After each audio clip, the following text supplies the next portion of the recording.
I'm Coach Roessler. I'm Jay Higgins. And we are on the Tevin Studdard Show. Jay Higgins, 2020, Brebeuf Jesuit. Mick Roessler, Brebeuf Jesuit. All right, so the first time you kind of seen him, little memories, what kind of player you think he was going to be? Yeah, he was a short, chubby dude from St. Richard. I went and watched him ball, and he was down underneath, and he's kind of pushing kids around, but then he seemed to want to get out on the post play, or out around the arc, and play a little, what is it, 3 or 4 position, 2? I don't know. Give me the ball. But what I saw from him is just a great personality, a leader, a kid that worked hard. I went and watched him train over at his indoor facility with his personal trainer and saw a fire in him that was somewhat rare for his age group, at being an 8th grader at that time. And I just knew he was going to be somebody special. What was your first thoughts on Coach? What you think now? I saw a big figure from Cathedral, so I knew he was going to bring that winning tradition, as they always do. And I came to Brebeuf basically for a head coach. He's kind of the reason why I'm here, and took a chance on it. And I like my decision I made. A time that you've seen him overcome adversity in a game or practice, any kind of situation? You know, I don't know about adversity, it's just his motor. He thrives to make plays. This past game, he got hit in the Frank and Beans there, and everybody was wanting to bring him out. When the line came to the line of scrimmage, it was like he just clicked in and went into game mode, and all the pain was gone. And then soon as it was over, he was trying to work it out again. That's the type of sacrifice that I can remember some great players that I played with have, and it's just mind over matter. He's going to do whatever it takes to keep his motor going to win the ball game. I have yet to see him up against adversity, like being down. He likes staying on top. But I know he's played the game very, very tired, and you really don't know it. And when he's done, I think he's completely done. He doesn't have anything left to give. I'm saying, like a time you overcame adversity. Playing Culver, offensive linemen, they got up to the next level really fast.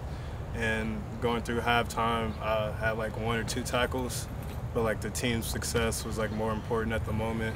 And I became more of a coach on the field than actually playing myself.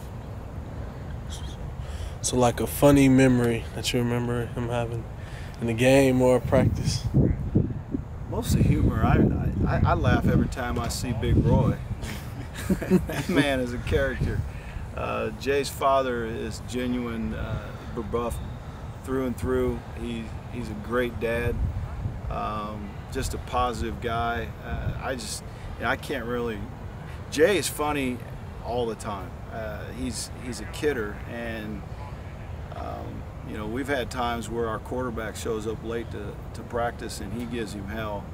But there's a little hint of sincerity in there that he wants him to not make that mistake again, where some guys would just be a jerk. Jay's got that leadership quality that he backs up what he says, but at the same time he's got that ability to say something to a kid that's going to call him out without embarrassing him, and I think that's pretty special.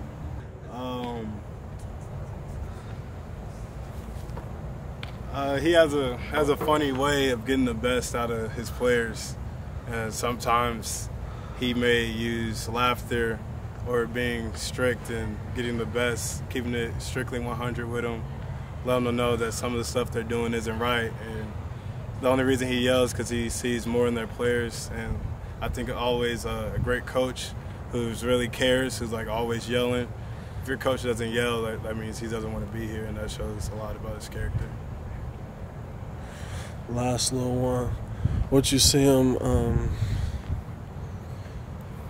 let me think about this one. It can just be an easy one. Just goals for the season. All right.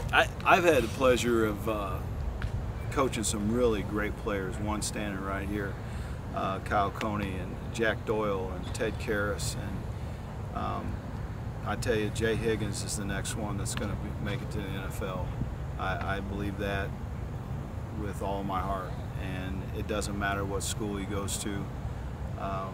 He just loves football, and I know that he's a student of the game, and he's passionate about it, and he's going to continue thriving to do well for others and do well for himself. And obviously he's got great attributes physically, but mentally he's a caring soul, and he's a fierce competitor, and I think that is going to push him through next 10-15 years of his life, making great choices that is going to propel him to keep moving up the ladder. And I know with his instincts and physical attributes, I have no doubt that he's going to be successful at the college and pro level.